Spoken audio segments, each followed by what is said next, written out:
أهلا بيكم في Mind Matters. أنا ميرو، والنهاردة الحلقة الثانية من بودكاست Mind Matters. كلنا بنسمع عن الإدمان، بس غالباً بنربطه بالمخدرات أو بالكحول.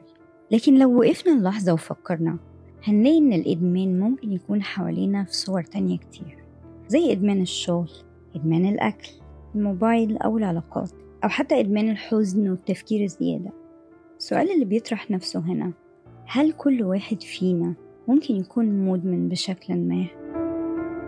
في الحلقة دي هفتح معاكم موضوع الإدمان من زاوية مختلفة. أنا عارفة إن السؤال ده يبان إن هو سطحي أو حتى مكرر، بس لما نفكر فيه شوية هنلاقي إن الإنسان بطبعه دايما بيدور على الدوبامين أو هرمون السعادة، علشان هو هرمون محفز بيديك إحساس بالمكافأة لما تعمل حاجة تفرحك، زي لما تاكل حاجة حلوة، لما تشتري لبس جديد، لما حد يبعتلك مسج لطيفة. المخ بيفرز الدوبامين. ولو حبينا نفهم ده أكتر شوية لازم نبدأ من الأساس.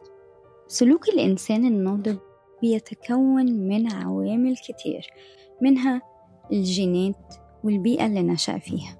الجينات بتديك صفاتك الخاصة اللي محدش تاني يملكها بنفس الشكل، والبيئة بتشكل طريقة نظرتك للحياة، وده معناه إن شعور السعادة بيتشكل عند كل واحد فينا بطريقة مختلفة وفريدة حسب تركيبته هو وظروفه هو.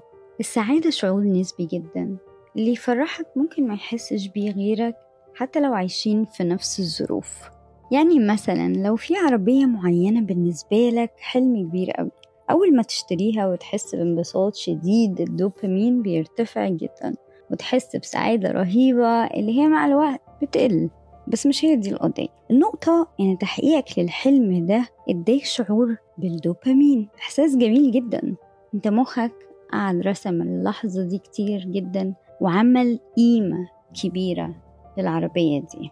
أنا طبعا بتكلم على القيمة النفسية. نيجي بقى نجيب شخص تاني نديله نفس العربية، ولأن ملهاش نفس القيمة أكيد هيتبسط بيها، بس الدوبامين بتاعه مش هيزيد قوي زي الشخص اللي قاعد حلم بيها فترة طويلة.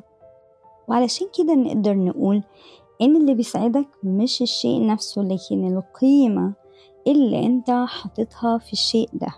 بس المشكلة إن كل ما بناخد جرعة من الدوبامين بنحتاج للي بعدها أسرع وأقوى.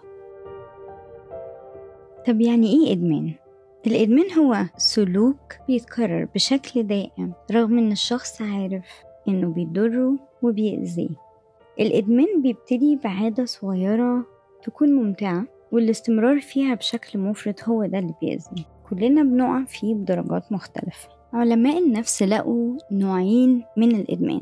واحد إدمان المواد زي الكحول والكافيين، المهدئات، الحبوب المنومة، النيكوتين اللي هو التبغ، أو الإلكترونيك سيجاريتس، وبرضو المخدرات الميثامفيتامين، الهيروين، كوكايين، كل الأنواع المخدرات اللي سمعنا عنها، ودي بتندرج تحت إدمان المواد. طبعا المواد دي كلها تماما يعني مختلفة عن بعضها، إلا إنها بتنشط بقوة مركز المكافأة اللي في دماغ الإنسان، وبتنتج مشاعر من المتعة. رقم 2 من الإدمان حسب علم النفس ما بيقول اللي هو إدمان غير متعلق بالمواد أو الإدمان السلوكي. الإدمانات السلوكية ممكن تحصل مع أي نشاط بيقدر ينشط نظام المكافأة في مخ الإنسان. العلماء المتخصصين في السلوك لسه بيكملوا دراساتهم عشان يفهموا أوجه التشابه أو الاختلاف بين إدمان المواد والإدمان السلوكي. وبنشوف الإدمان السلوكي في حاجات زي إدمان القمار، إدمان الأكل، إدمان الشوبينج، إدمان الجنس، أو إدمان البورن أو الفيديو جيمز. والDSM-5 اللي هو الدليل التشخيصي والإحصائي للاضطرابات النفسية حاليا بيعترف فقط باضطراب القمار كإدمان سلوكي يمكن تشخيصه. الDSM-5 لسه ما أدركش أنواع تانية من الإدمانات السلوكية بسبب نقص الأبحاث عنها، لكن أي نشاط بيعتبروا أي نشاط أو عادة بتتحول لشيء مسيطر على حياة الشخص وبتؤثر سلبا على وظائفه اليومية، شايفين إن هي ممكن تسبب مشاكل كتيرة نفسية واجتماعية وجسدية وأحيانا مشاكل مالية. أكتر حاجة بتقلقني دلوقتي الإدمان الحديث، وهو إدمان التكنولوجيا. إحنا بنتعامل مع نوع جديد تماما من التعلق. السكرينز أو الشاشات بقت جزء من يومنا لدرجة إن العقل بقى متعود على التحفيز المستمر. بنتابع الأخبار لحظة بلحظة، بننتقل من سوشيال ميديا لمسلسل لإيميل، وكل ده ومن غير أي فواصل. في دراسات حديثة بتقول إن الدماغ بيتفاعل مع التنبيهات من الموبايل بنفس الطريقة اللي بيتفاعل بيها مع المكافآت الفورية، وده بيغذي دايرة إدمانية صعب جدا تكسرها. As of 2025 في أكتر من 5.5 مليار بني آدم عندهم access وبيستخدموا الإنترنت، بما يعادل 67% من سكان العالم. بقينا عايشين في عالم السكرينز. الشاشات ما بقتش بس أداة، بقت مساحة نلجأ لها وقت ما نحس إن الحياة تقيلة. بقت جزء أساسي من يوم ناس كتير حول العالم، لدرجة إننا ساعات بننسى إحساس الحياة من غيرها. بس علشان العقل الإنساني فيه ذكاء فطري، ده جزء من طريقة عقلنا في التعامل مع الضغوط. المخ بطبيعته بيدور على مهرب من أي حاجة بتوجعه أو بتثقله.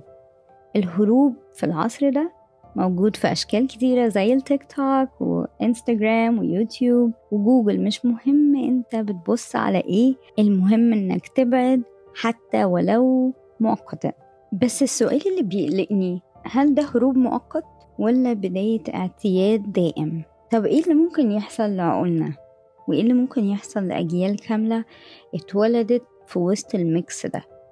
العلم لسه مش قادر يحدد التأثير الكامل لاستخدام السكرينز المستمر ببساطة، لأن التجربة لسه جديدة، وهي آخر 20 سنة بس هي اللي شهدت انفجار إلكتروني بالشكل ده. قبل كده كان التلفزيون هو الحد الأقصى للتشتيت، إنما دلوقتي إحنا بنعيش وسط شاشات، بنصحى وننام عليها، بنشتغل ونتسلى ونتواصل من خلالها.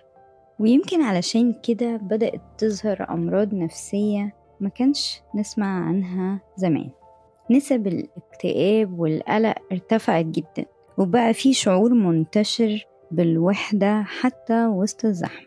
مش مجرد اننا مش لاقيين حد نحكي له، لا، احنا مش عارفين نكون حقيقيين مع بعض. بنبني علاقات سريعة وسطحية بس مفيهاش اي عمق ولا وجود فعلي.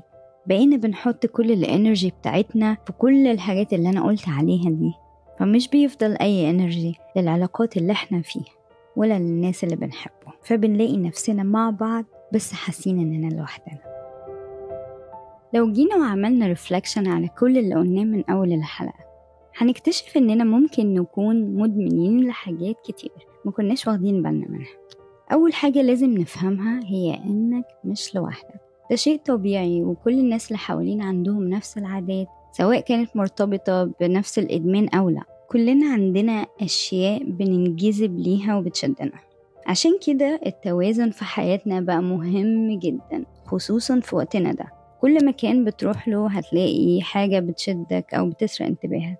الأجيال اللي قبلنا ما كانوش معرضين لكل المؤثرات دي، ما كانش عندهم سيل من المعلومات والمنبهات اللي بتشجع على البحث المستمر على المتعة السريعة.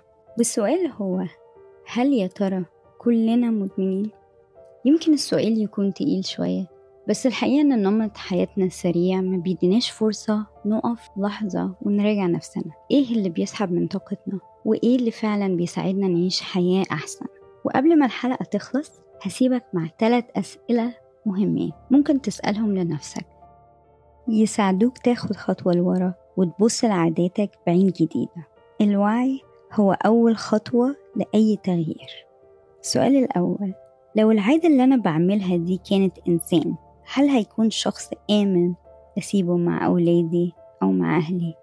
السؤال التاني، لو فات عليا يومين من غير العادة دي، يا ترى حالتي النفسية هتبقى عاملة ازاي؟ شكلي هيبقى عامل ازاي؟